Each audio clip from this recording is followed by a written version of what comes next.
یزید بہدل کی بیٹی محسون کا ناپاک بیٹا تھا اور حسین محمد عربی کی بیٹی فاطمہ کا شہزادہ تھا۔ یزید دمشق کے اطراف میں سرجون اور جریر اختل جیسے اوباشوں کے جھرمٹ میں پل کے جوان ہوا۔ حسین کے گھر کا دروازہ مسجد نبوی کے اندر کھلتا تھا۔ یزید نشے میں دھت ہو کر کے نمازیں چھوڑ دیتا تھا۔ حسین کی کربلا کے اندر بھی نماز تہجد قضا نہیں ہوئی۔ یزید ظلم کا دوسرا نام ہے، حسین امن کی علامت ہے۔ یزید نے زندگی میں ایک مرتبہ حج کیا اور شراب کے مٹکے ساتھ لے کے آیا اور اختل اور دیگر گویوں اور مغنیوں کو اپنے ساتھ رکھا تاکہ سفر آسانی سے کٹے۔ حسین ابن علی نے 25 حج سواری ہونے کے باوجود پیدل کیے۔ یزید حج بیت اللہ کے بعد مدینہ المنورہ آیا اور شراب کی ایک مجلس برپا کی۔ حضرت امام حسین رضی اللہ تعالی عنہ جب وہاں پہنچے تو شراب کی پھیلی ہوئی بدبو کو محسوس کرتے ہوئے فرمایا، یہ بو کیسی ہے؟ تو نشے میں دھت یزید بولا، یہ شام میں بنتی ہے، اور ایک جام منگوایا اور اس کو پیتے ہوئے دوسرا جام حضرت امام حسین رضی اللہ تعالی عنہ کی طرف بڑھاتے ہوئے کہا، ابا عبداللہ لیجئے۔ تو حضرت امام حسین رضی اللہ تعالیٰ عنہ نے فرمایا، میں اس کی طرف دیکھتا بھی نہیں ہوں، اور پھر وہ عشقی اشعار پڑھنے لگا۔ جب یزید کی شراب نوشی کا منظر امام حسین رضی اللہ تعالیٰ عنہ اپنی آنکھوں سے دیکھ چکے تھے تو مجھے بتاؤ یزید کے ہاتھ پہ امام حسین کا پاک ہاتھ کیسے آتا؟ حضرت امام حسین رضی اللہ تعالیٰ عنہ جس ماحول میں پلے تھے، جس ماحول میں پرورش پائی تھی، جس ماحول میں رہے تھے، وہ پاکیزہ اور تقدس ماحول تھا۔ اور یزید کبھی اطراف دمشق میں، کبھی غوطہ میں، کبھی الخزرہ محل میں، اور کبھی کہاں اور کبھی کہاں داد عیش دیتا رہا اور لہو و لعب کے اندر مصروف رہا، اور اس کی زندگی ان چیزوں سے عبارت تھی۔ وہ محرمات کو حلال قرار دیتا، شراب نوشی اس کی ہڈیوں میں رچی ہوئی تھی، اور شریعت بیضا کا مذاق اڑایا کرتا۔ اور حسین ابن علی رضی اللہ تعالی عنہ کی دوستیاں جن لوگوں سے تھی وہ عبداللہ ابن عباس تھے، عبداللہ ابن عمر تھے، حضرت عبد الرحمن بن ابو بکر رضی اللہ تعالی عنہ تھے۔ یزید تو جوا کھیلتا رہا، یزید تو قمار بازی کرتا رہا، یزید تو شراب نوشی کرتا رہا، اور حسین ابن علی مسجد نبوی کے منبر میں حضور کے پہلوؤں میں بیٹھتے رہے۔ زمانے نے وہ منظر دیکھا کہ سرخ رنگ کے جوڑے پہنے ہوئے حسنین کریمین حجرہ فاطمہ سے نکلتے ہیں، کم عمری کی وجہ سے کبھی گرتے ہیں کبھی سنبھلتے ہیں، اور آقا کریم خطبہ ارشاد کر رہے ہیں، خطبہ چھوڑ کے حضور نے شہزادوں کو اٹھا لیا۔ وہ منظر بھی زمانے نے دیکھا۔ حضرت عبداللہ بن شداد کہتے ہیں کہ حضور سجدے میں تھے اور سجدہ اتنا طویل ہو گیا، ہمیں لگا یا تو وحی کا نزول ہو رہا ہے یا پھر اللہ کا حکم آ گیا اور اللہ کے محبوب کی روح قبض کر لی گئی۔ لیکن میں نے جب نظریں اٹھا کے نکھیوں سے دیکھا تو کیا منظر تھا کہ حسین ابن علی حضور کی پشت پہ بیٹھے ہوئے اور میرے آقا سجدے کو طول دے رہے۔ اللہ اکبر! حسین کے لیے پیغمبر کے سجدوں کو طول دیا جا رہا ہے۔ حسین ابن علی کبھی منبر پہ حضور کی اطراف میں بیٹھتے ہیں۔ وہ منظر بھی دنیا نے دیکھا کہ حضور کے مبارک کندھوں پر حسین ابن علی بیٹھے ہیں اور حضور کی زلفوں کو پکڑا ہوا ہے۔ تو حضرت عمر رضی اللہ تعالیٰ عنہ دیکھ کے کہتے ہیں، واہ واہ کیسی سواری میسر آئی حسین ابن علی کو تو میرے آقا مسکرا کے کہتے ہیں عمر سواری دیکھتے ہو سوار بھی تو دیکھو. اللہ اکبر. حضرت اسامہ بن زید بن حارثہ رضی اللہ تعالیٰ عنہ فرماتے ہیں رات کا ایک پہر گزر گیا اور مجھے حضور سے کوئی کام تھا. میں آقا کریم کی خدمت میں حاضر ہوا, در دولت پہ دستک دی. حضور تشریف لائے تو چادر اوڑی تھی, بکل کی ہوئی تھی میرے حضور نے. تو میں نے اپنی حاجت کہی تو حضور نے میری حاجت پوری کر دی. لیکن ایک منظر میں نے دیکھا کہ حضور نے جو چادر کی بکل فرمائی تھی اس کے اطراف میں پہلوؤں میں ابھار تھے جس طرح اندر کوئی ہو. مجھ سے نہ رہا گیا, میں نے پوچھ لیا. میں نے کہا بندہ نواز چادر کے اندر کیا ہے؟ فکشفہ. تو حضور نے چادر کو کھول دیا. فائز الحسن والحسین علی ورکہ. تو کہتے ہیں میں نے اپنی آنکھوں سے دیکھا ایک پہلو سے امام حسین لپٹے ہوئے تھے, ایک پہلو سے امام حسن لپٹے ہوئے تھے. فرمایا یہ میرے بیٹے ہیں, یہ میری بیٹی کے بیٹے ہیں. اے اللہ میں ان سے پیار کرتا ہوں, تو بھی ان سے پیار کر. جو ان سے پیار کرے اس سے بھی پیار کر. ان کی محبت کا درس دیا, ان کے پیار کا سبق پڑھایا. کہا ان سے پیار کرنے والا میرے سے پیار کرنے والا ہے, ان سے بغض رکھنے والا میرے سے بغض رکھنے والا ہے. ان کی تکلیف حضور کو بے چین کر دیتی تھی. حضرت سیدہ فاطمہ الزہرا رضی اللہ تعالی عنہ کے گھر کے قریب سے گزرے, حضرت امام حسین کے رونے کی آواز آ رہی تھی. تو آقا کریم علیہ السلام نے فرمایا کہ فاطمہ حسین کو چپ کرواؤ. الا تعلمی ان بقاءہ یؤذینی. تو جانتی نہیں حسین کا رونا مجھے دکھ دیتا ہے. حسین ابن علی کو حضور رونے نہیں دیتے تھے, ان کو دکھی نہیں ہونے دیتے تھے, کیونکہ رسول اللہ صلی اللہ علیہ وسلم جانتے تھے کہ یہ کتنے دکھ سہے گا, کتنی تکلیفوں سے گزرے گا اور کتنے مصائب سہے گا. زمانے نے وہ گھڑیاں بھی دیکھی کہ حضرت حذیفہ بن یمان رضی اللہ تعالیٰ عنہ فرماتے ہیں کہ میں حضور کی خدمت میں نماز مغرب کی ادائیگی کے لیے حاضر ہوا, اور میں نے یہ اجازت خاص طور پہ اپنی ماں سے اس شرط پہ لی تھی کہ امی آپ مجھے اجازت دیں, میں حضور کی خدمت میں حاضر ہوتا ہوں, مغرب کی نماز بھی ادا کروں گا اور پھر حضور سے عرض کروں گا حضور میرے لیے اور میری ماں کے لیے بخشش کی دعا کر دیجیے. ماں نے اس شرط پہ اجازت دے دی اور میں حضور کی خدمت میں آ گیا. نماز مغرب ادا کی, سلام پھرا تو میرے دل میں آرزو تھی میں حضور سے عرض کروں حضور میرے لیے اور میری ماں کے لیے مغفرت کی بخشش کی دعا کر دیں. لیکن حضور عبادات میں, ذکر میں, نوافل میں ایسے مشغول ہوئے کہ میں آرزو رکھنے کے باوجود بھی عرض نہ کر سکا.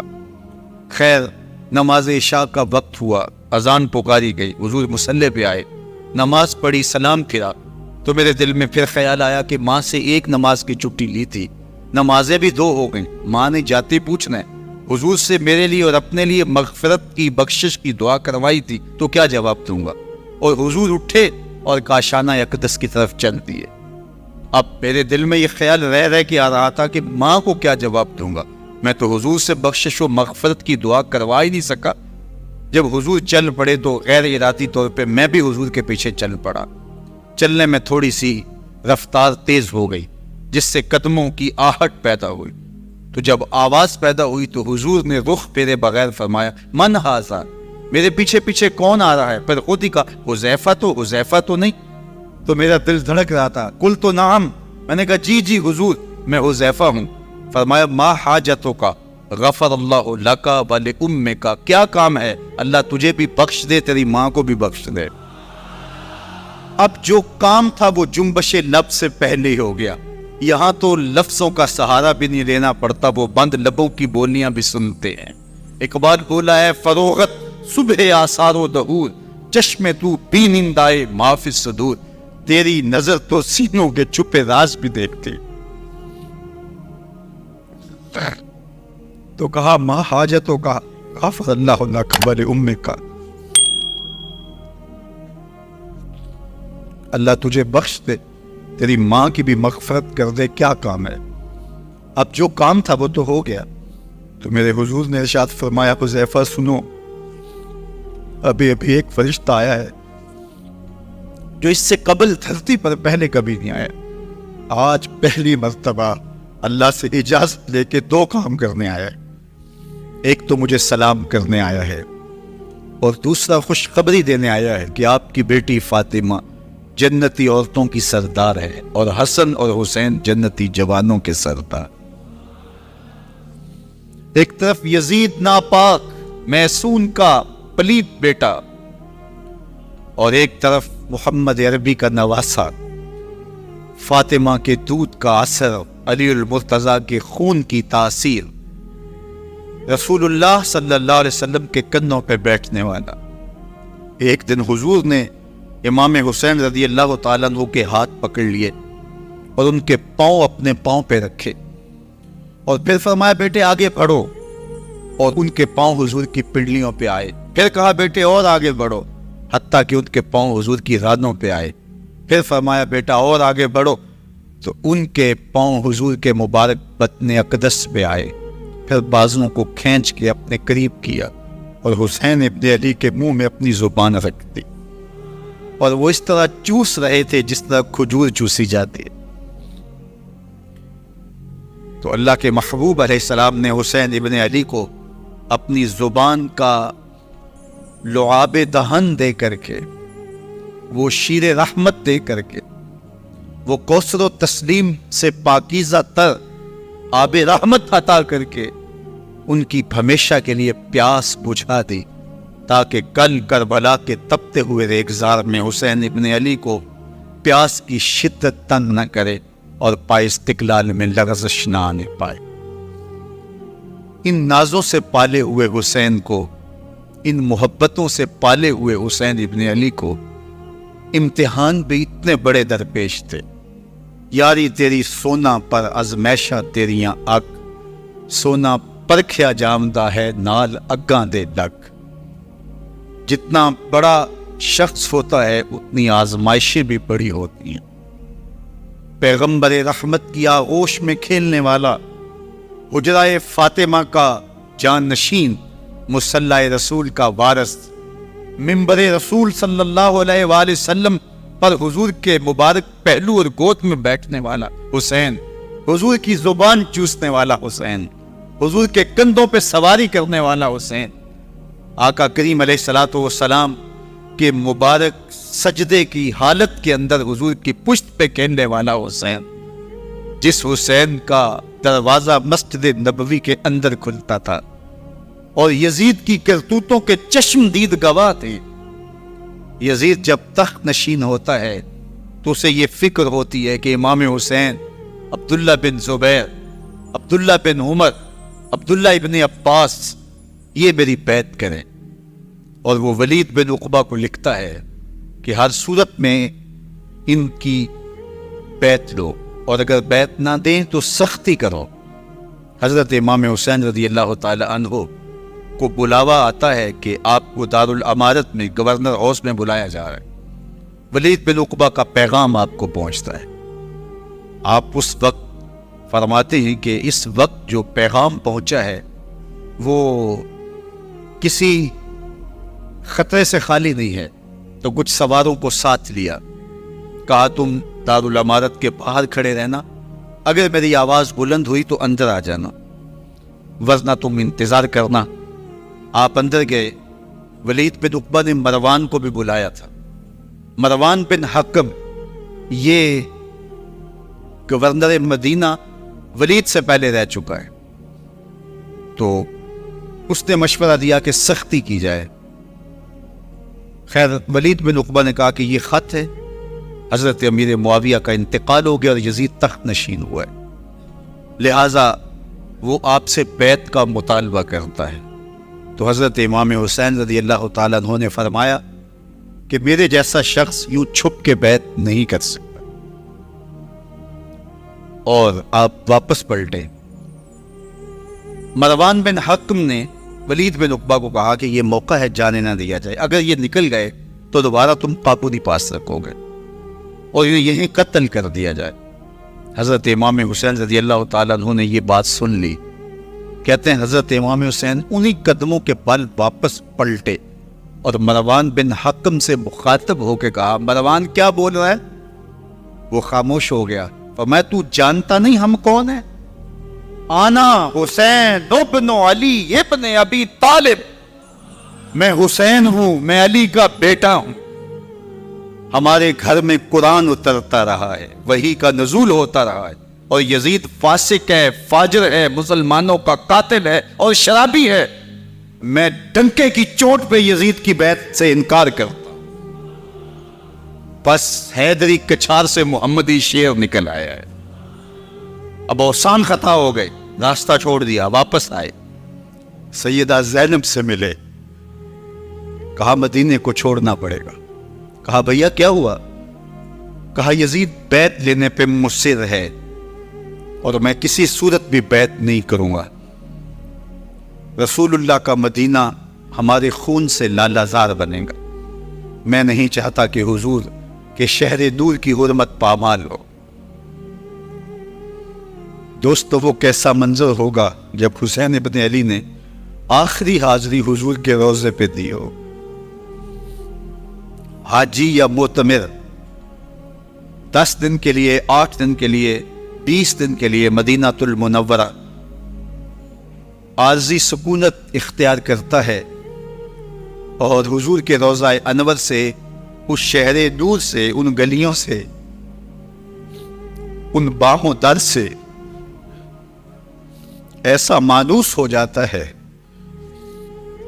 کہ جب واپس پلٹ رہا ہوتا ہے ان دعاؤں کے ساتھ کہ دوبارہ آنا بھی نصیب ہو، اور اسے لگتا ہے کہ میں دوبارہ بھی بلایا جاؤں گا، لیکن اس کے باوجود شہر حبیب چھوڑنا قیامت سے کم نہیں ہوتا۔ اعظم چشتی مرحوم آخری بار جب حضور کے روضہ انور پہ گئے تو بیمار تھے، ویل چیئر پہ تھے۔ باب بقی سے باہر نکلے تو خادم سے کہا کہ میری ویل چیئر پیچھے سے کھینچو تاکہ میرا رخ روضہ انور کی طرف رہے، اور وہ پیچھے سے کھینچتا چلا جا رہا ہے۔ اور جب باب مکہ سے پیچھے جنت البقیع کے قریب سے گنبد خضرا نگاہوں سے اوجل ہونے لگا تو اعظم چشتی مرحوم نے کہا جان بدن سے نکلتی ہے اعظم، جان بدن سے نکلتی ہے اعظم، کوئی آسان ہے مدینے سے جدا ہونا، کوئی آسان ہے مدینے سے جدا ہونا۔ یہ اس شخص کی کہانی ہے جو 10 دن، 5 دن، مہینہ، 2 ماہ وہاں رہتا ہے اور پھر اس شہر کو چھوڑ کے آنا اس کے لیے آسان نہیں ہوتا۔ اور مجھے بتاؤ کہ حسین جو پیدا مدینے میں ہوا، جس کے گھر کا دروازہ مسجد نبوی کے اندر کھلتا تھا، جو مسجد نبوی کے اندر پرورش پا کے جوان ہوتا ہے اور مدینے کی گلیوں میں کھیلتا رہا، اس حسین ابن علی کے لیے مدینہ چھوڑنا، اور پھر وہ اس بات کا علم اور شعور رکھتے تھے کہ یہ آخری بار حضور کے در پہ حاضری ہے، دوبارہ اس شہر نور میں نہیں آ سکوں گا، تو کیا قیامت ہوگی اور کیا منظر ہوگا۔ محمد بن حنفیہ کے علاوہ خاندان نبوت کے جتنے لوگ تھے ان سب نے شہر مدینہ کو الوداع کہا، اور رات کے موقع میں مدینہ المنورہ کو، مسجد نبوی کو چھوڑ کر کے مکہ کی جانب عازم سفر ہوئے۔ 3 شعبان المعظم کو مکہ المکرمہ پہنچتے ہیں، ادھر کوفیوں کے خطوط آنے شروع ہو جاتے۔ حضرت امام حسین رضی اللہ تعالیٰ عنہ مسلم بن عقیل رضی اللہ تعالیٰ عنہ کو صورتحال معلوم کرنے کے لیے بھیج دیتے ہیں۔ 40,000 کوفی آپ کے ہاتھ پہ بیعت کر دیتے ہیں۔ ادھر 25 پیدل حج کرنے والے حضرت امام حسین 8 ذی الحج کو احرام باندھتے ہیں، لیکن آپ کو پتہ چلتا ہے کہ حاجیوں کے روپ میں قاتل چھپا دیے گئے، تو آپ اس احرام کو حج کی بجائے عمرے میں بدلتے ہیں اور کوفے کی جانب عازم سفر ہوتے ہیں۔ کائنات والو ذرا سینے پہ ہاتھ رکھ کے دیکھو کہ یہ کتنا مشکل مرحلہ تھا۔ اس دین کی آبرو کو بچانے کے لیے حضرت امام حسین رضی اللہ تعالیٰ عنہ نے کتنا بڑا قدم اٹھایا۔ آپ کے بہی خواہ، دوست، احباب عبداللہ بن عمر یہ سارے روکتے ہیں. عبداللہ بن عباس کہتے ہیں حضرت نہ جائیے. الکوفی لا یوفی، کوفی کبھی وفا نہیں کرتے. آپ کے والد کو وہاں شہید کیا گیا، لیکن آپ ایک فرض کو نبھانے جا رہے ہیں. میرے غم گسارو میرے مہربانو، نہ روکو مجھ کو جانے دو. مجھے نانے کے دی کی ڈوبتی کشتی بچانے دو. میں جاتا ہوں کہ دنیا پر وفا کا نام رہ جائے. میں رہوں نہ رہوں پر عظمت اسلام رہ. میں نہیں جاتا تو نبی کے گھر کی آن جاتی ہے. میں نہیں جاتا تو نبی کے گھر کی آن جاتی ہے. تمہارا دین جاتا ہے، میری غیرت ایمان جاتی. حضرت امام حسین یہاں سے چلتے ہیں، ابھی راستے میں ہی پہنچتے ہیں کہ یہ خبر آتی ہے کہ کوفے والوں نے بے وفائی کر دی. حضرت مسلم بن عقیل رضی اللہ تعالیٰ عنہ کو شہید کر دیا گیا. نعمان بن بشیر معزول کر دیے گئے. ابن مرجانہ ابن زیاد وہاں متعین کر دیا گیا، جو سخت گیر شخص تھا، اور اس نے لوگوں کو ڈرایا دھمکایا، اور کوفے کے لوگوں کے دل بدل گئے اور وہ بیتیں توڑنے لگے. وہ منظر مسجد کوفہ کا کتنا دلگداز تھا. جب امام نماز کے لیے کھڑے ہوئے تو 40,000 لوگ آپ کے پیچھے تھا.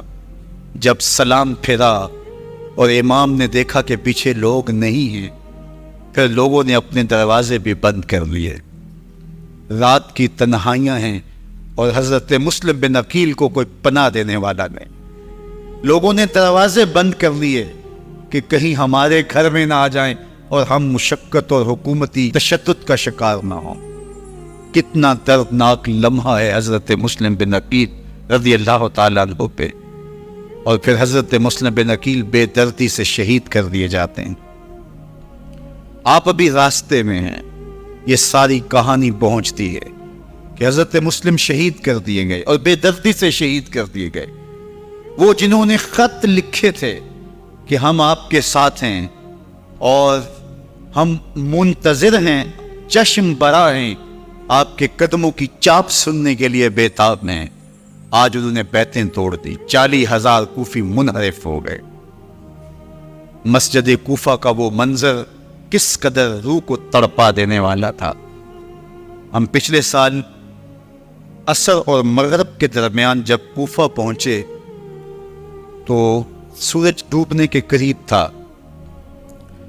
میں نے اپنی زندگی میں اتنا اداس موسم کہیں نہیں دیکھا جتنا اداس موسم کوفے میں دیکھا.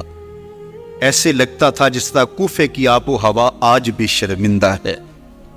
جو مسلم بن عقیل اور خاندان نبوت کے ساتھ اہل کوفہ نے کیا.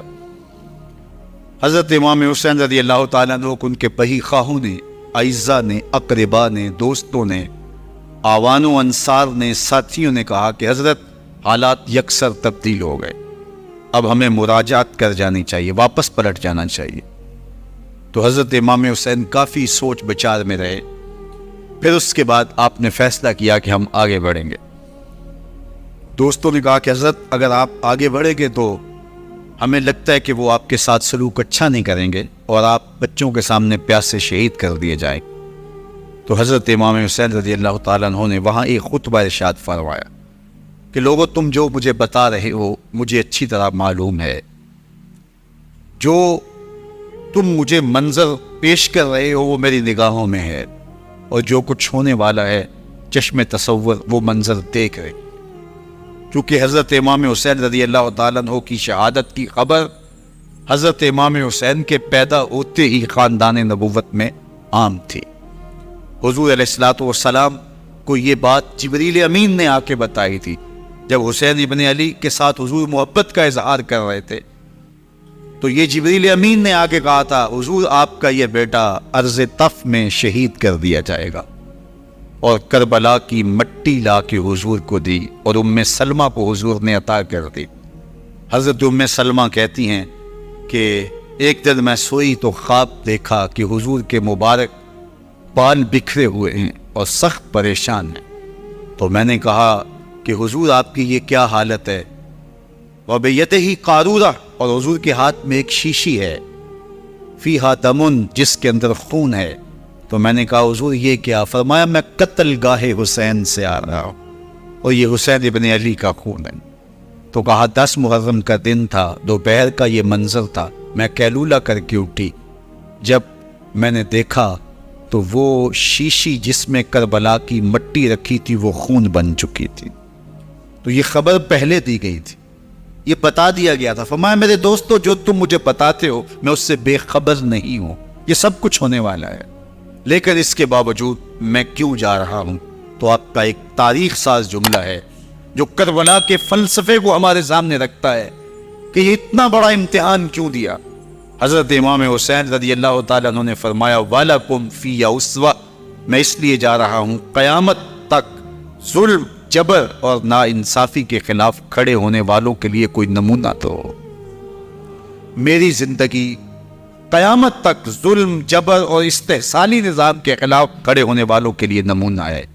تو حضرت امام حسین رضی اللہ تعالیٰ عنہ نے حق اور باطل کے درمیان ایک سرخ لکیر کھینچ دی اپنے خون سے۔ اب حق اور باطل کا امتیاز کرنا مشکل نہیں ہے، کوئی باطل پہ اڑا رہے تو الگ بات ہے، لیکن امتیاز کرنا مشکل نہیں ہے۔ حدود بالکل واضح کر دیں۔ اقبال نے یہاں کتنی خوبصورتی کے ساتھ اس مضمون کو نبھایا۔ سرخ رو عشق غیور از خون ہو، شوخی ای مصرع از مسمون ہو، تا قیامت قطع استبداد کر، موج خون ہو چمن ایجاد کر۔ ایک جہاں آباد کر دیا، حق اور باطل کی راہیں اچال دی۔ اب لوگوں کو یزید کا چہرہ پہچاننے میں دیر نہیں لگتی، وقت کے ہر یزید کا چہرہ آسانی سے پہچانا جا سکتا ہے۔ یہ معرفت زمانے کو کروائی کس نے؟ حسین ابن علی نے کروائی رضی اللہ تعالی عنہ۔ تو حضرت امام حسین نے فرمایا کہ جو میرے ساتھ ہونے والا ہے میں اچھی طرح جانتا ہوں، لیکن میں اس کے باوجود آگے بڑھوں گا۔ پھر بڑھے اور کربلا میں جا کے خیمہ زن ہو گئے۔ 7 محرم کو پانی بند کر دیا گیا۔ پانی بند ہوا تو کھانا بھی میسر نہیں تھا، لیکن ذکر پانی کا ہوتا ہے اس لیے کہ کھانے کے بغیر انسان کئی دن کاٹ لیتا ہے، لیکن پانی کے بغیر گزر نہیں ہوتی۔ تو فرات کی نہر سامنے اپنی موجوں کے ساتھ چمک رہی ہے، لیکن ایک قطرہ آب بھی آل رسول کو نہیں دیا جا رہا۔ کائنات کے اندر ایسے انوکھے امتحان بھی ہوتے ہیں۔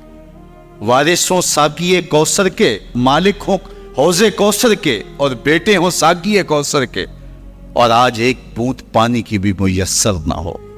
صبر کا امتحان ہے، عزیمت کا امتحان ہے۔ حضرت امام حسین رضی اللہ تعالیٰ عنہ خیمہ زن ہو گئے۔ 3 دن تک پانی بند رہتا ہے۔ 9 محرم کو رات کی تنہائی میں حملہ آور ہونا چاہتے ہیں، لیکن آپ نے کہا کہ ہمیں اللہ کے حضور عبادت اور ذکر کے لیے وقت دیا جائے۔ ساری رات ذکر میں گزرتی ہے، عبادات میں گزرتی ہے۔ رات کے اندھیرے میں آپ چراغ بجھا دیتے ہیں۔ آوان و انصار کو کہتے ہیں کہ ان کی دشمنی میرے ساتھ ہے، انہیں میرا خون چاہیے، اگر تم رات کی تاریکی میں نکل جاؤ تو میں تم سے کوئی مواخذہ نہیں کروں گا، اور یہ بھی تمہارا پیچھا نہیں کریں گے، اس لیے کہ ان کا مطلوب تم نہیں ہو، ان کا مطلوب میں ہوں۔ جب چراغ جلایا تو کوئی بھی نہیں گیا۔ مسلم بن نوسجہ کھڑے ہو کے کہتے ہیں حضرت اگر ہمارے بدن کو 70 بار کاٹا جائے اور جلایا جائے اور ہواؤں میں اڑا دیا جائے پھر بھی آپ کا ساتھ نہیں چھوڑیں گے۔ 70 سال کے بوڑھے ہیں حبیب بن مظاہر، کہتے ہیں حضرت آپ کو چھوڑ کے جائیں کہاں، آپ کو چھوڑ کے جائیں کہاں؟ کوئی ساتھ چھوڑنے کے لیے تیار نہیں ہے۔ پیاس ہے، سخت گرمی ہے، کربلا کا ماحول ہے، 72 افراد اور خاندان کی خواتین میدان کربلا میں خیمہ زن ہیں۔ دوسری طرف لشکر اعداء اشقیا 22,000 کی تعداد میں مقابلے، ایک روایت 30,000 کی ہے۔ ان صرف 72 پیاسے لوگوں کے لیے اتنے لوگوں کو جمع کرنے کا مقصد خوف زدہ کرنا تھا۔ شرط ہے کہ یزید کی بیعت کر لیں، محاصرے توڑ دیں گے، پانی دستیاب ہوگا، اعزاز و اکرام سے نوازا جائے گا، خزانوں کے منہ کھول دیے جائیں گے۔ لیکن حسین ابن علی کہتے تھے سب کچھ لٹ جائے گا، باطل کے ہاتھ پہ ہاتھ نہیں رکھ۔ اللہ اکبر۔ اب صبح طلوع ہوتی ہے، عاشور کا دن چڑھتا ہے، سورج اپنی پوری تمازت کے ساتھ گرمی برسا رہا ہے، آج خاندان نبوت کا امتحان زمانے نے دیکھنا ہے۔ رسول اللہ کا لعاب چوسنے والا اس کے صبر کا آج امتحان ہے۔ حضور کے کندھوں پہ کھیلنے والے حسین کا آج امتحان ہے۔ اللہ اکبر۔ حسین ابن علی تمام حجت کرتے ہیں، میں نے تمہارا کچھ نہیں بگاڑا، میں نے کسی کا خون نہیں کیا، میں نے کوئی زیادتی نہیں کی، تم کیوں میرے قتل کے در پہ ہو؟ تم جانتے نہیں میں کون ہوں؟ میں تمہارے نبی کا نواسا ہوں، رسول اللہ صلی اللہ علیہ وآلہ وسلم کے کندھوں پہ کھیلتا رہا ہوں، حضور کا لعاب چوستا رہا ہوں، اور میں بوسا گاہے رسول صلی اللہ علیہ وآلہ وسلم، لیکن ان اشقیاء کے دل پر کوئی چیز اثر انداز نہیں ہوتی۔ ایک ہور ہے، اللہ اس کے دل میں نرمی ڈالتا ہے۔ پہلے تو امام حسین کو گھیر کے لے کر کے آتا ہے، لیکن بعد میں وہ قافلہ یزید سے قافلہ حسین کی طرف آ جاتا ہے۔ امام حسین فرماتے تو دنیا میں بھی ہو رہا ہے، آخرت میں بھی ہو رہا ہے، آزادی مل جاتی ہے۔ باقی 22,000 کا لشکر جنرال امام حسین کے قتل کے در پائے ہے۔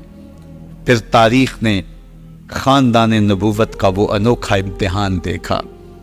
حضرت امام حسین کے بچے، بالخصوص خواتین، پیاس کی شدت میں حلق خشک ہے۔ حضرت سکینہ تڑپ کے اپنے باپ سے کہتی ہیں کہ مجھے 6 ماہ کے لیے اصغر کی پیاس نہیں دیکھی جا رہی۔ بچے کو ہاتھوں پہ اٹھاتے ہیں اور نہر فرات کے کنارے پہنچ کے فرماتے ہیں اشقیاء سے مخاطب ہو کے، تمہارا معاملہ میرے ساتھ ہے، اس 6 ماہ کے بچے نے تمہارا کچھ نہیں بگاڑا، اور چلو بھر کے اس کا حلق سیراب کرنا چاہتے ہیں۔ ایک دوشاخہ تیر آتا ہے جو حضرت علی اصغر کے گلے کو چیر دیتا ہے۔ راوی لکھتے ہیں کہ وہ عام تیر نہیں تھا، جانوروں کو شکار کرنے کے لیے جو بڑے تیر ہوتے ہیں وہ دوشاخہ تیر تھا۔ وہ گردن کو کاٹ دیتا ہے، خون بہنے لگتا ہے، گردن لٹک جاتی۔ حضرت امام حسین وہ بہتا ہوا خون اپنے چلو میں لیتے اور آسمان کی طرف اچھال کے کہتے ہیں مالک حسین کی یہ قربانی بھی قبول۔ یہ تماشا لبے بام نہیں ہے، بچہ بیمار ہو ڈاکٹر جواب دے دیں، ماں باپ کے ہاتھ پھول جاتے ہیں، زندگی کی سانسیں ابھی چل رہی ہوتی ہیں، لیکن ڈاکٹر کہے کہ یہ میرے بس کا روگ نہیں ہے، کہیں اور لے جاؤ، تو زندگی کا لف و نشر غیر مرتب ہو جاتا ہے۔ میں سلام پیش نہ کروں حسین ابن علی کو، 6 ماہ کا علی اصغر ہاتھوں میں دم توڑتا ہے، گردن لٹک جاتی ہے، خون بہ رہا ہے، اب خیموں کی طرف بڑھ رہے ہیں، لیکن زبان پہ شکایت نہیں ہے، کہتے ہیں مالک حسین کی یہ قربانی قبول کر لے۔ اب خیموں کی طرف آنا، شہر بانو، ام رباب، سیدہ زینب، حضرت سکینہ سلام اللہ علیہا کا سامنا کوئی آسان کام نہیں تھا، لیکن حسین ابن علی آتے ہیں، شہزادے کو یہاں خیموں کے قریب رکھ کے کہتے ہیں کہ یہ حوض کوثر سے سیراب ہو گیا ہے۔ اللہ اکبر۔ کوہرام مچ جاتا ہے خیموں کے اندر، کیا منظر ہوگا، اور ان کو کن الفاظ کے پیرائے میں ڈھال کر کے ان کیفیات کو بیان کیا جا سکتا ہے جو اہل بیت کے خیموں کے اندر علی اصغر کی شہادت کے بعد کا منظر رقم ہو رہا ہوگا۔ اللہ اکبر۔ ادھر اشقیاء آوازیں دے رہے ہیں، مبارزت کے لیے پکار رہے ہیں۔ زمانے نے پھر وہ منظر بھی دیکھا کہ جوان بیٹے کو 18 سال کی کمائی حضرت امام حسین میدان عمل میں بھیج رہے ہیں۔ وہ علی اکبر جو حسین کا نور نظر ہے، آنکھوں کا قرار ہے، دل کی تسکین ہے۔ اور پھر حضرت علی اکبر جب گھوڑے کی زین سے فرش زمین پہ گرتے ہیں تو باپ کو آواز دیتے ہیں، اور حضرت امام حسین جو ہے وہ آگے جا کے بیٹے کی لاش اٹھاتے ہیں۔ اللہ اکبر۔ 18 سال کے بیٹے کی لاش کو کندھوں پہ اٹھا کے خیموں تک لاتے ہیں اور ہاتھ پھیلا کے کہتے ہیں مالک حسین کی یہ قربانی بھی قبول۔ کبھی قاسم بن حسن کی لاش اٹھا کے لاتے ہیں، کبھی اون و محمد کی لاشیں اٹھا کے لاتے ہیں، بتیجوں کی، بھانجوں کی، بھائی عباس کے کٹے ہوئے بازو اور زخموں سے چھدا ہوا لاشا۔ کیا کیا قیامتیں تھیں جو اس کربلا کے ایک میدان کے اندر نہیں توڑی گئیں۔ حضرت امام حسین پر دکھ پہ دکھ، تکلیفوں پہ تکلیفیں۔ اب 71 لاشیں اٹھا کے خیموں تک پہنچا چکے، اور ادھر مبارزت کی دعوت دی جا رہی، آؤ میدان عمل میں آؤ، اب دیر کیوں کر رہے ہو۔ رسول اللہ کا حرم، رسول اللہ کی شہزادیاں جو نازوں میں پلی تھی، وہ کلیاں جو شبنم کا بوجھ بھی گوارا نہیں کر سکتی تھی، آج مصیبتوں کے پہاڑ ٹوٹ گئے۔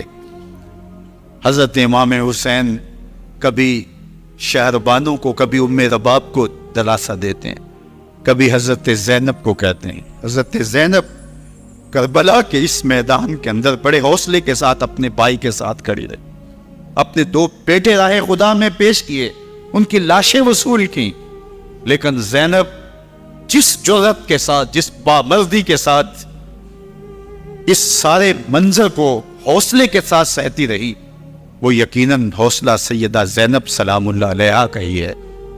لیکن یہ وہ منظر تھا کہ زینب کا دل بھی ڈول گیا جب حسین ابن علی گھوڑے پہ بیٹھنے لگے اور ان کو گھوڑے میں بٹھانے والا کوئی نہیں تھا، اور جو بھی سوار جاتا پھر واپس اس کی لاش ہی آتی اور حسین ابن علی لے کے آتے۔ آج حسین ابن علی جا رہے ہیں، زندگی کا سارا سرمایہ لٹ رہا ہے، حضرت زینب سلام اللہ علیہا سنبھالے سنبھل نہیں رہی۔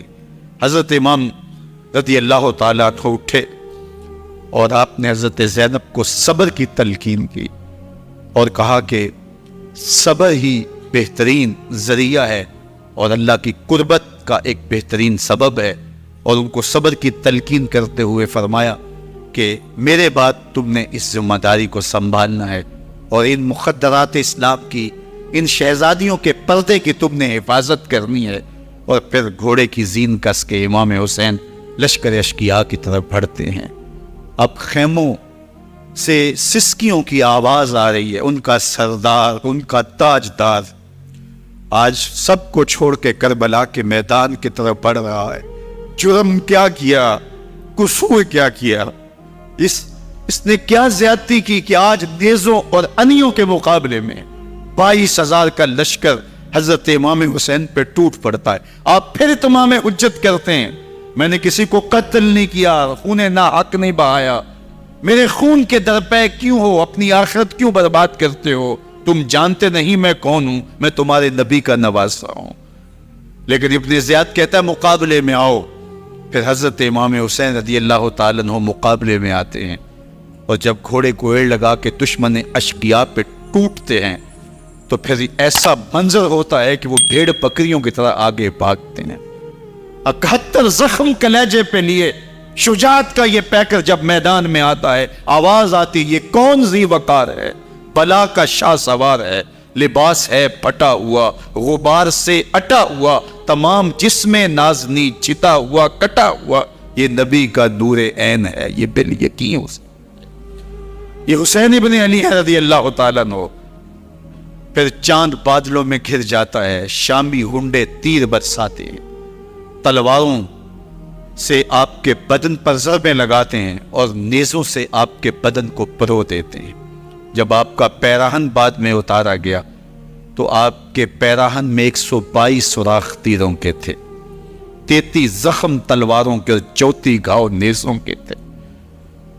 جب گھوڑے کی زین سے فرش زمین پر آئے، بدن چھلنی تھا، زخم زخم سے خون بہ رہا تھا، 3 دن کا پیاسا حسین، اللہ اکبر، بدن زخموں سے چور، 71 لاشیں کلیجے پہ لیے، مخدرات اسلام کے پردے کا خیال دل میں الگ ہے، لیکن گھوڑے کی زین سے جب فرش زمین پہ امام حسین آتے ہیں، زبان پہ ہائے نہیں، نالا و شیون نہیں، چیخ و پکار نہیں، آتے ہی پیشانی سجدے میں رکھتے ہیں اور پکارتے ہیں اللہم ردن بقضائک وصبرن علی بلائک تسلیما لامرک سبحان ربی الاعلی۔ مالک گھر لٹا کے، بچے لٹا کے، خاندان سب کچھ قربان کر کے، اپنے بدن کو زخموں سے چھلنی کروا کے، تیروں اور نیزوں کی انیوں سے اپنے آپ کو زخمی کروا کے، تیرے حضور سر جھکا کے یہ اقرار کرتا ہوں کہ حسین تیری تقدیر پہ راضی ہے۔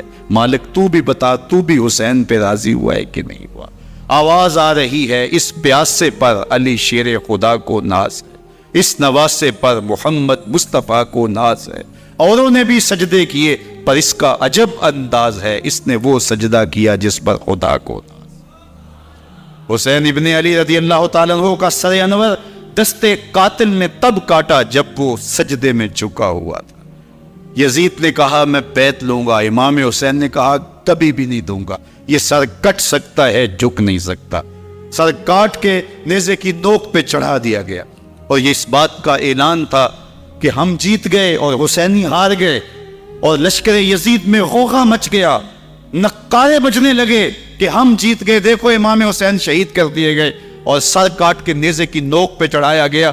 لیکن لشکر یزید سے ہی آواز آئی، یہ کیسا سر ہے جو کٹ کے بھی سر بلندی ہے، کٹ گیا ہے پھر بھی اونچا ہے، اللہ اکبر، یہ سر سجدے میں کٹا ہے، رب کے حضور عبادت کی حالت میں کٹا ہے، حسین آج بھی سجدے میں ہے، اللہ اکبر، حسین آج بھی سجدے میں ہے، بلکہ کٹے ہوئے سر کا رخ زمین کی جانب تھا اور کٹی گردن آسمان کی طرف، یوں نیزے پہ پرویا گیا، اللہ اکبر۔ ایک شاعر نے نقشہ کھینچا، باں کے سر نیزے پہ اور سوئے زمین ہے روح، یعنی سجدہ ثانی کی ہے آرزو۔ رکعت کے 2 سجدے ہوتے ہیں، ابھی ایک سجدہ ہوا تھا کہ دست قاتل نے سر کاٹ دیا، کہا حسین کی پیشانی میں دوسرے سجدے کی تمنا مچل رہی۔ یہ تھا حسین ابن علی کا سجدہ، ساری زندگی رب کے حضور سجدہ قضا نہیں ہونے دیا۔ آج پانی نہیں ہے، اللہ اکبر، آج تیمم کر لیتے ہیں، آج اپنے خون کو اوڑھ کر کے حسین نے اپنی پیشانی اپنے مالک کے حضور جھکا کر کے عظیمت کی وہ انوکھی داستان رقم کر دی کہ صدیاں گزرنے کے باوجود بھی ان کی یادوں کے چراغ روشن ہیں۔ جب حضرت امام حسین اور دوسرے آیان و انصار کو شہید کر دیا گیا تو ان کے سر نیزوں کی نوک پہ چڑھا دیے گئے، حضرت امام حسین کا کٹا ہوا سر اور باقی 71 افراد کے کٹے ہوئے سر نیزوں کی نوک پہ، اور 10 سواروں کو ابن سعد نے کہا کہ ان کو رون دو، اور گھوڑوں کی ٹاپوں تلے حضرت امام حسین رضی اللہ تعالیٰ عنہ اور ان کے آوان و انصار کو جو ہے وہ روندا گیا، حتیٰ کہ ان کی استخوان مبارک، ان کی ہڈیاں بھی چور چور ہو گئیں۔ روننے سے قبل ان کا لباس اتار لیا، ان کے کپڑے اتار لیے گئے۔ اللہ اکبر، کیسی دردناک گھڑیاں تھی۔ یزید کا صرف یہی بد کرداری کا مرحلہ نہیں تھا، اس کربلا کے صحرا کے اندر یزید نے جس طرح امام حسین رضی اللہ تعالیٰ عنہ کو شہید کیا اور حضرت امام حسین کے خاندان کو شہید کیا، جب مدینہ المنورہ پر یزید نے مسلم بن عقبہ کو مقرر کیا، جس کو بزرگوں نے مصرف بن عقبہ کہا ہے، تو اس کو کہا 3 دن تک مدینے کا حرم تمہارے لیے حلال ہوگا، جو چاہو تم کرنا، اور شامی فوجوں کو اجازت ہوگی۔ تو وہاں بھی انہوں نے 10,000 تابعین اور 700 صحابہ کو شہید کیا۔ حضرت ابو سعید خدری رضی اللہ تعالیٰ عنہ گھر سے باہر نکلے، کافی بوڑھے ہو چکے تھے، تو انہوں نے حضرت ابو سعید خدری کو پکڑ لیا، کہا تم کون ہو؟ کہا مجھے ابو سعید خدری کہتے ہیں۔ تو کہا ہاں تمہارا نام سنا ہے، اور داڑھی سے پکڑ کے کھینچا اور کہا کہ ہے تمہارے پاس جو ہمیں دو؟ تو کہا کہ میرے پاس تو کچھ بھی نہیں، میں تو فقیر آدمی ہوں۔ تو ان کے گھر ان کو لے گئے، تو 2 کبوتر رکھے تھے حضرت ابو سعید خدری نے، تو وہ کبوتر لوٹ کے لے گئے۔ اللہ اکبر۔ حضرت ابن سنان رضی اللہ تعالیٰ عنہ کو، جو حضور کے علم بردار تھے فتح مکہ کے دن، ان کو ستو پہلے پلائے اور پھر ان کی گردن کاٹی گئی، اور کہا یہ ہے وہ ستو جو تم زندگی میں آخری بار پیو گے۔ ایک گھر میں داخل ہوئی شامی فوج، تو ایک خاتون کے ابھی بچہ پیدا ہوا تھا، اور قابلہ نے، تائیہ نے وہ بچہ ماں کی چھاتی پہ لٹایا، اور وہ ماں کا پہلا دودھ پی رہا تھا۔ تو یہ جا کے کہنے لگے نکالو تمہارے پاس جو کچھ ہے۔ تو اس خاتون نے کہا تم جانتے ہو یہ بچہ کون ہے؟ تو انہوں نے کہا ہم نہیں جانتے۔ کہا یہ حضرت ابن ابی کبشہ انماری رضی اللہ تعالیٰ عنہ کا بچہ ہے، اور یہ وہ صحابی ہیں کہ جو بیت الشجرہ کے موقع پہ حضور کے ہاتھ پہ بیعت کرتے ہیں۔ انہوں نے اس چیز کا لحاظ نہ کیا، کہا جو کچھ ہے وہ ہمیں دو، ورنہ تیرے بچے کے نہیں چھوڑیں گے۔ تو ماں بچے سے مخاطب ہو کے کہتی ہے، ابھی بچہ پیدا ہوا ہے اور ماں سے پہلا دودھ پی رہا ہے، کہ بیٹے اگر میرے پاس کچھ ہوتا، وہ قیمتی سے قیمتی چیز بھی ہوتی، تیری جان کے لیے قربان کرتی، لیکن اس وقت میرے پاس کچھ ہے نہیں۔ تو ایک شکی آگے بڑھا اور بچے کو ایک ٹانگ سے پکڑ کے کھینچ کے دیوار کے ساتھ پٹک کے مارا، جس سے دماغ کا بھیجا نکل گیا۔ کیا کیا زیادتیاں نہیں کی۔ 700 صحابہ حرہ کے واقعہ میں شہید کیے یزید نے، اور 10,000 تابعین شہید کیے، مسجد نبوی میں منبر رسول کے ساتھ گھوڑے باندھے اور وہ منبر رسول اور مصلی رسول کے قریب لید کرتے رہے. حضرت سعید بن المسیب فرماتے ہیں میں نابینا تھا اور حضور کے روضہ انور کے پاس بیٹھا تھا اور یزید کے سپاہی آتے جو بھی مسجد میں نظر آتا پکڑ کے لے جاتے. مجھے نابینا سمجھ کے چھوڑ دیتے لیکن میں پریشان تھا کہ ظہر کا وقت ہوگا, عصر کا وقت ہوگا, مغرب عشاء کا وقت ہوگا, نہ اذان نہ اقامت نہ جماعت, تو کیسے مجھے پتہ چلے گا کہ نماز کا وقت ہو گیا اور کیسی میری نمازوں کا کیا بنے گا. میں اس فکر میں بیٹھا تھا. لم ازل اسمع الاذان والاقامت من قبر رسول اللہ صلی اللہ علیہ وآلہ وسلم. فرماتے جب بھی پھر نماز کا وقت آیا گنبد خضرا سے اذان کی بھی آواز آئی, اقامت کی بھی آواز آئی. 3 دن تک مسجد نبوی کے اندر گھوڑے بندے رہے اور مدینہ کی حرمت پامال کی. مدینہ کے گھروں کے اندر یہ بدکماش داخل ہوئے اور جو بدکاریاں انہوں نے کی کلیجہ منہ کو آتا ہے. 1002 شیزائیں ان بدکاروں کی بدکاریوں کی وجہ سے کواری حالت کے اندر حاملہ ہو. 3 دن تک مدینے کا حرم انہوں نے پامال کیا اور پھر مکہ المکرمہ میں کعبہ اللہ پر گولے برسائے اور کعبہ کا غلاف جل گیا. وہ تو یزید مر گیا اور حضرت عبداللہ ابن زبیر رضی اللہ تعالیٰ عنہ نے اپنی خلافت کا اعلان کیا. یزید کے یہ کرتوت تھے, ادھر اہل مدینہ کو ستایا, ادھر اہل مکہ کو ستایا اور رسول اللہ صلی اللہ علیہ وسلم کے خانوادے کی بے حرمتی اور توہین کی. نہ صرف انہیں قتل کیا گیا, ان کی لاشوں پہ گھوڑے دوڑائے. ابن سعد اور شمر جو ہے وہ خیموں میں داخل ہوا اور مخدرات اسلام چادریں چھیننے کی کوشش کی. حضرت زینب سلام اللہ علیہ نے مخاطب ہو کے کہا ہمارے چہرے کے رکھوالے چلے گئے ہیں, ظالم تو خیال نہیں کرتا ہم رسول اللہ کی بیٹیاں ہیں.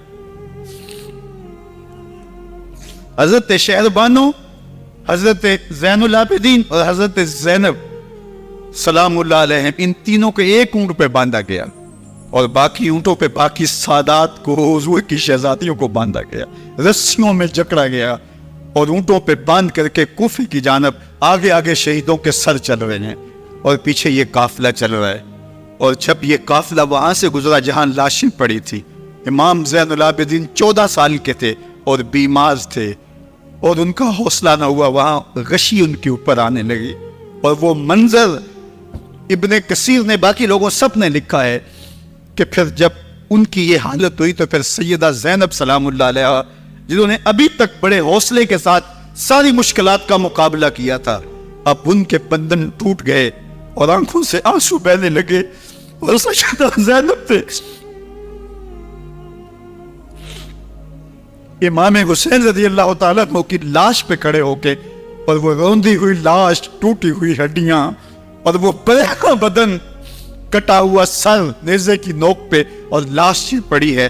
تو حضرت سیدہ زینب نے مدینے کی طرف منہ کر کے جو ہے وہ حضور سے فریاد کی, یا محمد آہو, یا محمد آہو, حاذا حسین بالآراء مزمت بالدماء, یا محمد آہو بناتوں کا صفایا. رسول اللہ, اے پیارے آقا, یا جداؤ, اے ہمارے نانا محترم, یہ دیکھیے آپ کا حسین پڑا ہوا ہے, بدن سے کپڑے اتار لیے گئے, خاک ہوائیں اڑا رہی ہیں اور اس کے اوپر چادر جو ہے وہ مٹی کی پڑ گئی ہے. حضور آپ کی اولاد کاٹ دی گئی. اور پھر کہا بناتوں کا سبایا, حضور دیکھیے آپ کی بیٹیوں کے ہاتھ باندھ دیے گئے ہیں, اونٹوں پہ کس دیا گیا ہے, سر شہیدہ آگے آگے چل رہے ہیں اور حضرت سیدنا امام حسین کا آگے آگے سر ہے. راستے کے اندر ایک جگہ آئی, رات گزری اور ان کو اتارا گیا. رات کا موقع تھا, ایک خاتون آئی اور اس نے کوئی کھانا پیش کیا ان کو اور کہا کہ میں کسی زمانے میں حضرت سیدہ فاطمہ تو زہرا کی نوکری کیا کرتی تھی, ان کی لونڈی تھی, ان کی کنیز تھی, اور آج مجھے پتہ چلا کہ آپ لوگ گزر رہے ہیں تو میں نے کہا کہ میں اپنی مخدومہ کے خاندان کی خدمت کروں. اور پھر اس نے کہا کہ اس وقت سیدہ کی گود میں ایک 6-7 ماہ کی بچی تھی جس کو زینب کہا کرتے تھے. تو سیدہ زینب نے کہا کہ اماں اگر پہچانتی ہو تو وہ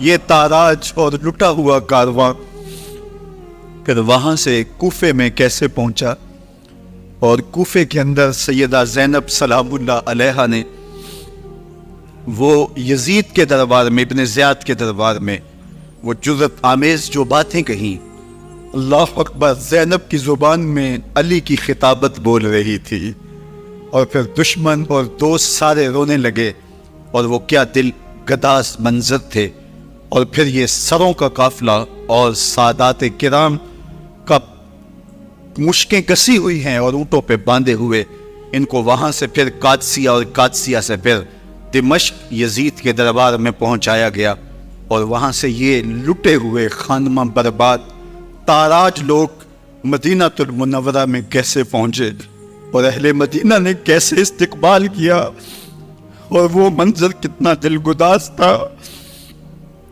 جب اہل مدینہ زینب سے پوچھتے تھے زینب حسین کہاں ہے؟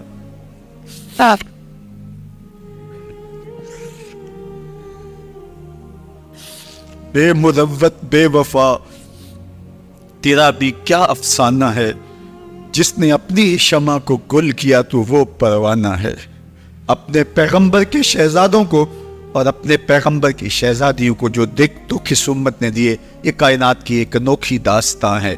اللہ ہمیں اسوہ شبیری پہ عمل کی توفیق عطا کرے اور ان کے نقوش پاک کی برکتیں دے، اہل بیت کی محبت ہماری روحوں میں جذب کر دے، اور جس عظیمت کے ساتھ، جس حوصلے کے ساتھ انہوں نے دکھوں کو جھیلا، جو دہکتی آگ کے شعلوں پہ سویا وہ حسین، جو جواں بیٹے کی میت پر نہ رویا وہ حسین، جس نے سب کچھ کھو کے کچھ نہ کھویا وہ حسین، مرتبہ اسلام کا جس نے دوبالا کر دیا، خون نے جس کے دو عالم میں اجالا کر دیا، جو کہ سوزے غم کو سانچے میں خوشی کے ڈھال کے، مسکرایا موت کی آنکھوں میں آنکھیں ڈال کے۔ اے حسین ابن علی تم پر سلام، نازش آل نبی تم پر سلام۔ ذرا میرے ساتھ یہ پڑھ لیجئے، اے حسین ابن علی تم پر سلام،